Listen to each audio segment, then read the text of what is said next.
Aloha, this is Asia. I'm answering questions from those of you out there on social media, email, through websites, and in person. So the next question that came to me is, they said, I like your big idea about more local control, but can you help explain what would enable this? And how could we get more local control on our governments and with our food chain and local supply chains? This is a great question, and this is actually my big passion, is how can we as an island have more, or as a county of islands, have more control in what happens here? So the big step on this, believe me, are those charter amendments.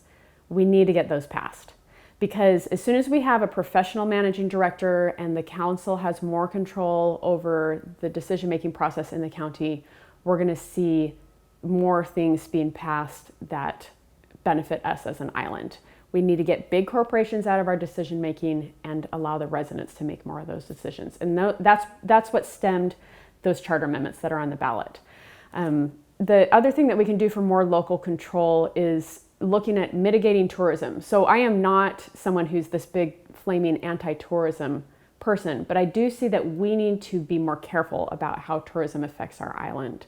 So that means we need to enact some of our power to tax tourism at a more appropriate level, getting our taxes up to what other tourist-based economies in the United States and in the world are doing, because we tax our tourists less than what they do. So I don't think it's inappropriate to ask that we see as a government, as in a county, a better, just more equitable use of our natural resources by the tourists. If they're here, welcome, aloha, and thank you for helping make sure that our roads are in great condition and that we have nice schools and that our kids have good parks and playgrounds to use and that things are kept clean and that we have environmental safeguards. Those things, that's what that tax needs to go towards, is to making it so that our kids aren't playing on derelict fields with pukas in them where the tourists come and get to use our best beaches and pools.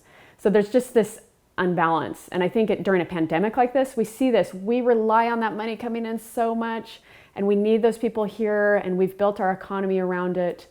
But we've also seen how hard it has been on these places where we live. So some balance with that. Again, the charter amendments will help that a ton. When I'm in office, I'm going to be very focused on the economy and how we can help small businesses do better. And I can go into that a little more on one of the other questions. The other thing with the food supply is that County Department of Agriculture ballot measure you see, that will help a ton with that. That is not a regulatory agency, that is an advocacy agency. So that's getting more food produced here on island through the County Department of Ag.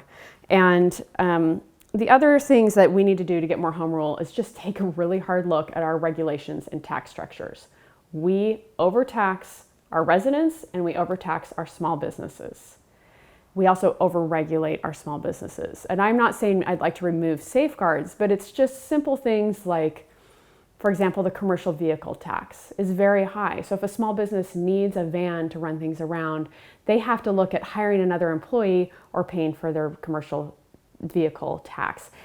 We ask small businesses to contribute a lot to our tax structure, and it's not helping them thrive, and they are not resilient. And when we have something like this pandemic, they don't have the funds and they don't have the structure to be able to withstand that. So we as a county need to help them and stop focusing all of our attention on providing loopholes for big corporations, which is what we've done for the last 30 years.